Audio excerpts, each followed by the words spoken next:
The stories and images of September 11th are as tragic now as they were 10 years ago. And as many stories as we've heard, there are still many that haven't been told. Files 1's Wendy Gillette brings us accounts from two retired firefighters who shared their experience on 9/11.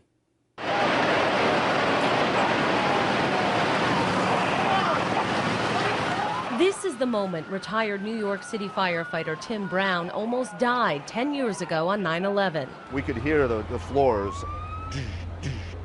progressive collapse, and we knew it was coming down. Brown was only 25 feet from the South Tower, the first to collapse. He ran into the nearby Tall Ships restaurant to escape the cloud of dust. We got in the lobby, it was as clear as this, and all of a sudden, just like that, it went black. The wind picked up tremendously. The noise was unbelievable, and the dust was just blowing in our face. And you couldn't breathe, you couldn't see. And I found a column, and I wrapped my arms around the column, big column, and I just held on and got as close to it as I could. And my legs lifted up in the air, and the wind was trying to blow me out into the street. And I knew if I went out there, I'd certainly be dead. Eventually, the large debris from the dust cloud settled, and Brown was able to escape. He's one of almost 100 firefighters who told their stories to Harvey Eisner, author of the newly released book WTC in Their Own Words.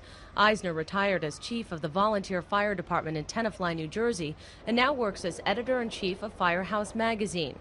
He interviewed New York City firefighters of all ranks stationed in different areas. Their stories are told in his book. Because of the scope of the incident, no one person could know everything that happened around the 16-acre site. Some of the pictures and stories have never been seen or told before. 16 standby, come in.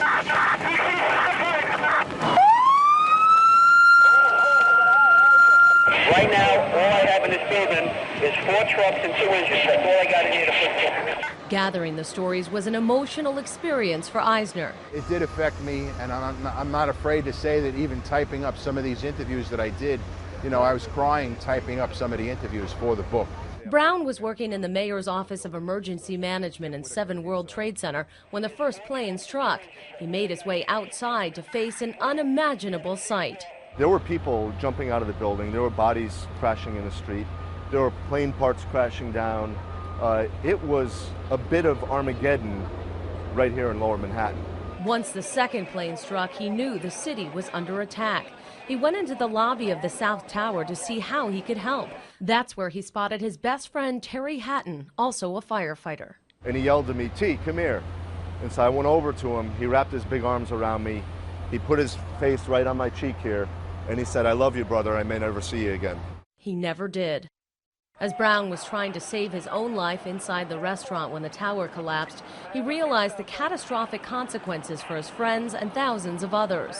I'm surprised I'm alive and very happy I'm alive. But I also know that all my friends are dead. All the guys that I had just talked to 3 minutes ago are now dead. Now, 10 years later, Brown is open to telling his story in memory of his fellow firefighters who died on 9/11. There are people that would like to change the narrative of what happened here that day. And the truth is the truth.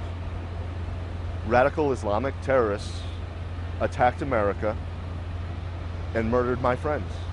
Both men hope the book will serve as a historical reference of what happened to the 1,000 firefighters who responded on that terrible day 10 years ago. Wendy Gillette, Fios 1 News.